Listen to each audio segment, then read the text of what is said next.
Mr. Putter and Tabby Take the Train by Cynthia Rylant. Chapter 1. An Idea.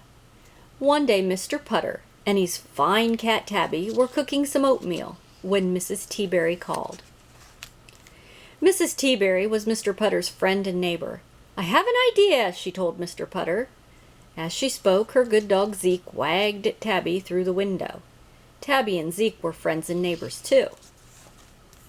Mr. Putter was not sure he wanted to hear Mrs. Teaberry's idea.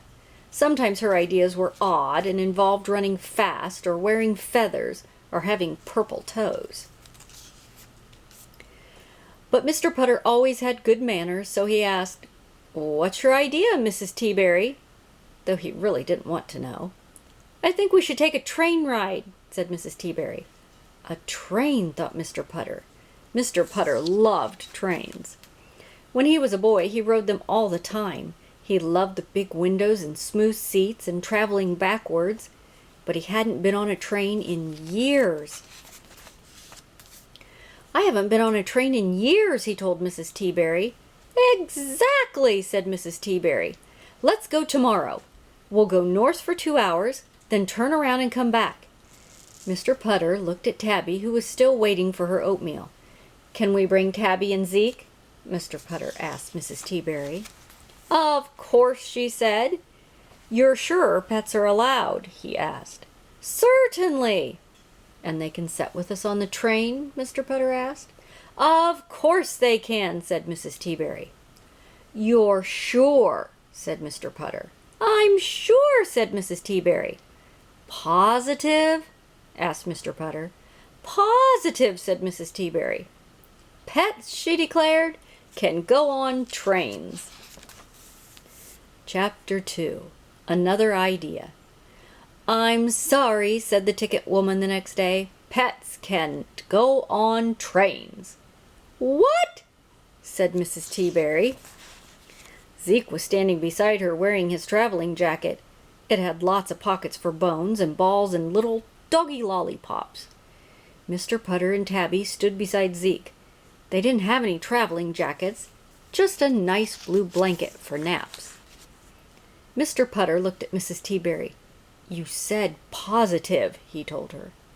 "Well, the last time I took a train, pets were allowed," said Mrs. Teaberry. "When was that?" asked Mr. Putter. 1938, said Mrs. Teaberry.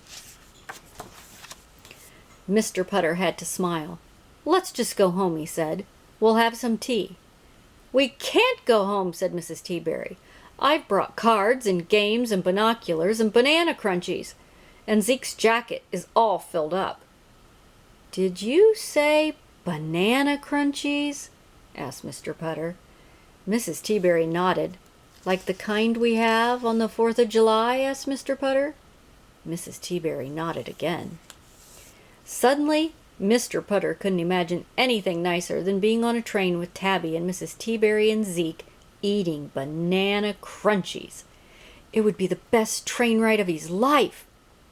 "We're not getting any younger," Mr. Putter told Mrs. Teaberry.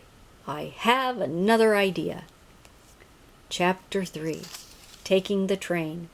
Mr. Putter and Mrs. Teaberry went home. 1 hour later, they went back to the station and bought their tickets. Mr. Putter looked a little different this time. This time he had a very lumpy pack on his back. It was full of little holes, and sometimes tiny doggy lollipops fell out. Mr. Putter just stuck the lollipops back in and patted the pack on his head. Mrs. Teaberry looked a little different too. She was wearing a smock with very big pockets full of cards and games and binoculars and banana crunchies. And she carried a picnic basket that purred, but no one could hear it except Mrs. Teaberry. The two old friends got on the train and found seats by a big window. The train began to roll. Chug, chug, chug.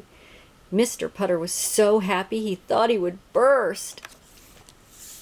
And for the next 4 hours, he and Mrs. Teaberry had the train ride of their lives. Of course, the backpack decided to crawl under the seat and snore, and the picnic basket kept batting at the window shade. But Mr. Putter and Mrs. Teaberry just petted them fondly and fed them banana crunchies the whole way.